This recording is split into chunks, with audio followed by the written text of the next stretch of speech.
এবং নওশাদ একা বুঝিয়ে দিয়েছে যে একটা যদি এমএলএ হয় তার পাওয়ারটা কত হতে পারে। নওশাদ একা বুঝিয়ে দিয়েছে।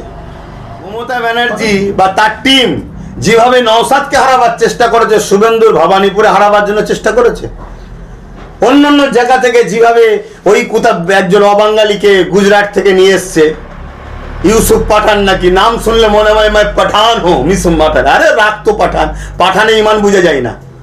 সব নিয়ে এসে তাদেরকে প্রচার একটাই লক্ষ্য, নওশাদকে হারাতে হবে। তো নওশাদকে হারাবার জন্য যেভাবে চেষ্টা করেছে, ৭৭টা থেকে কমিয়ে 7টাও কমসে কম কমাবার জন্য চেষ্টা টিএমসি করেছে। অভিষেক কি বললো যে এই রাজ্যে এই কি বলে একটা সিট হলো আমাদের বাড়বে, 14 জায়গায় 15 হবে। সেটা কোনটা? নওশাদ ভাঙো। তাহলে এদের সবার টার্গেট ছিল এটা।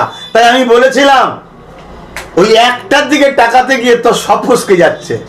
খোদার মর্জি দেখো, সব ফসকেই গেল, খোদার মার। এবার আপনি বললেন বিজেপি এসে কি খুশি হয়েছেন?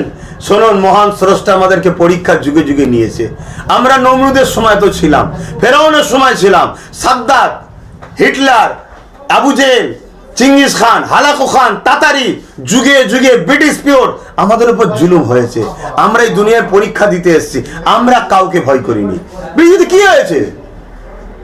সে যদি সোজা ভাবে চলে, সোজা ভাবে বলবো। সে যদি মনে করে আমার হাতে পাওয়ার আছে, আমি দেখে নেবো, অত সহজ নয়। 15 বছর পাওয়ারওয়ালা দেখতে গিয়ে কি হয়েছে দেখেছো? এর আগে অনেক বড় বড় পাওয়ারওয়ালা দেখতে গেছিল, কোথা দিয়ে কিভাবে ফেসে যাবে, কোথা দিয়ে কিভাবে নিজের মধ্যে লেগে যাবে, দিশে খুঁজে হবে না, টিকাতে পারবে না। যেমন মমতা টিকাতে পারলো না। অতএব আল্লাহ ছাড়া কাউকে ভয় করিনি, আজও বলছি করি না। সংবিধানকে ভালোবাসি, দেশকে ভালোবাসি। আমার সঙ্গে হিন্দু, দলিত, আদিবাসী, সাঁওতাল, বাগদি সমস্ত ভারতীয়কে ভালোবাসি। যারা দেশের সংবিধান বিরোধী, যারা রাজনীতির নামে দেশের সংবিধানের ক্ষতি করছে, দেশের মানুষের ক্ষতি করছে, সেই গাদ্দারদের বিরুদ্ধে আমি। হ্যাঁ, 4 তারিখে গণনার পর একেবারে একটা প্রশ্ন উঠছে, গোটা বাংলায় যাচ্ছে যে আইএসএফ এর সাথে বিজেপির পতাকা কেন উঠছে, এই নিয়ে প্রশ্ন করছে সাধারণ মানুষ। বলছে যে আইএসএফ তাহলে বিজেপির দালাল। এটা সাধারণ মানুষ বলছে না, টিএমসি বলছে। টিএমসি এটা করিয়েছে, এটা টিএমসি করিয়েছে। আর হয়েছে কোন এলাকা কোনো আমি তাও বলে দিচ্ছি, ক্যানিং, মিনাখা, এগুলো শুনছি।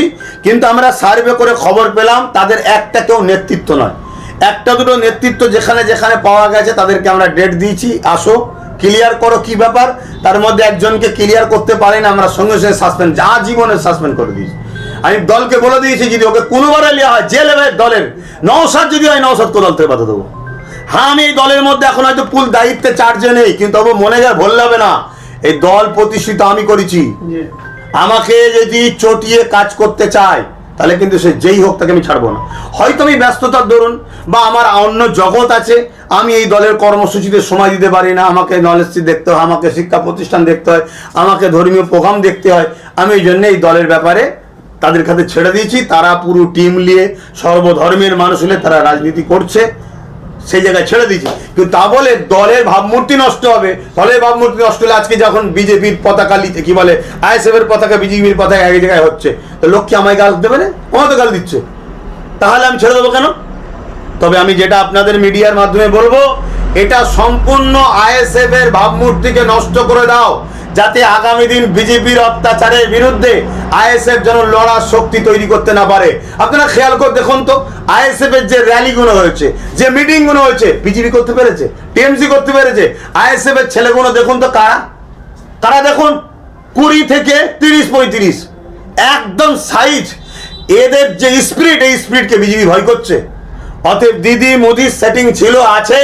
হঠাৎ করে যারা ওই বিজেপি বলে টিএমসির মধ্যে গোষ্ঠীদ্বন্দ্ব ছিল, তারা একটা গ্রুপ যারা টিএমসির হাতে আক্রান্ত ছিল, তারা এই পতাকাগুলোকে নিয়ে নেমে পড়েছে। একদিকে যেমন আইএসএফকে বদনাম করছে, একদিকে ওরা এই সময় লুটতে শুরু করেছে। সেটা যেখানে যেখানে হয়েছে আমরা কড়া হাতে দমন করেছি। কিন্তু রিপোর্ট যেটা পেয়েছি, একটা তো আমাদের নেতৃত্ব নয়, নেতৃত্বর মধ্যে থেকে একটা রিপোর্ট তার কাছ থেকে খবর পেলাম, সে যখন ক্লিয়ার করতে পারে, একটা বিধানসভার অবজারভার ছিল, সে সঙ্গে সঙ্গে তাকে সাসপেন্ড করে দিয়েছি। তো বিধানসভার অবজারভারের মুখের দিকে তাকাই না, দরকার হয় ওই বিধানসভায় আইএসএফ থাকবে না, তো কি হয়েছে?